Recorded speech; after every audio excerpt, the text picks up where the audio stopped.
What's up, traders? Matt from the Trade Brigade here doing a technical analysis on ticker symbol SBEA for SilverBox engaged.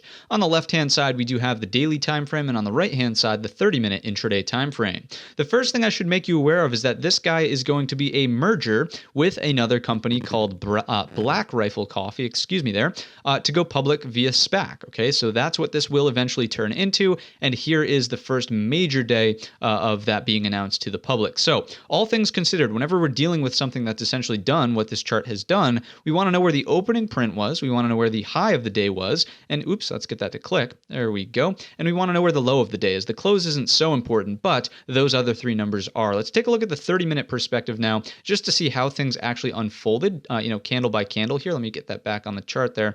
And what you'll notice is it's a very bearish, day, honestly. Obviously, it was a gap and then faded the entire day after a small little run higher here into the earlier part of the morning. But all things considered, the close very, very weak. Let's go ahead and take out the fibs, then we'll talk in terms of scenarios here and what we can expect into the remainder of the week. So taking out the fibs, low to high, obviously, the first thing to point out is that obviously the 61.8 from this perspective, from low to high, was never really tested, right? So certainly the bounce was really produced off this low. So the green candle highs topped out in here, whereas the 61.8 was up at 1281. So that, first of all, is a bearish indication. Then after that, the fact that we moved lower again to close weak, note that we're just above 11, basically the low of the day. That's all going to add up to a very bearish thing. If you want to keep something very simple on your chart that might help you navigate this, look at this resistance trend line. It's fairly steep. I'm not expecting it to hold forever, but a very bearish thing that would happen would be if we immediately break down under this flush point, basically the low of day, which is a flush point. Note that we have 1,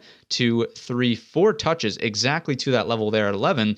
If it breaks and we remain below this resistance trend line, obviously, that's a very bearish thing. You would want to avoid this stock in all cases to the long side until we put in some sort of structural pattern, be it at and around 10, which we know is kind of a floor for SPACs, or if it wants to do it slightly above, right? So maybe an inverted head and shoulders here, break of the neckline takes us higher back into this range. You know the drill, right? So basically, underneath the resistance trend line, steer clear, wait for a structural pattern. If we break it sideways through time, that's okay. It's obviously not as bearish, but it doesn't mean just go long the stock. For me, the only long-sided trade that I could potentially see unfolding would be, again, sideways through the resistance trend line is fine, but really it's a break up and over the dead cat bounce high at $12.50. Even still, that would be below the 61.8. So please be cautious here. It's not like you're just going to see something like this and then it takes off. Could happen, but I really don't think it's likely. I think we're going to see a number of points of resistance as we move through this candle right here where the large breakdown did come from. So that's really going to wrap up my thoughts inside of SBEA, that's SilverBox Engagement, and Black Rifle Coffee. It's going to be a patience play, right? You need to be patient. If it's going to drop lower, be patient, wait for the setup to form, risk-friendly entry. Or if it's going to move higher, you need to be patient and confirm that it really wants to move higher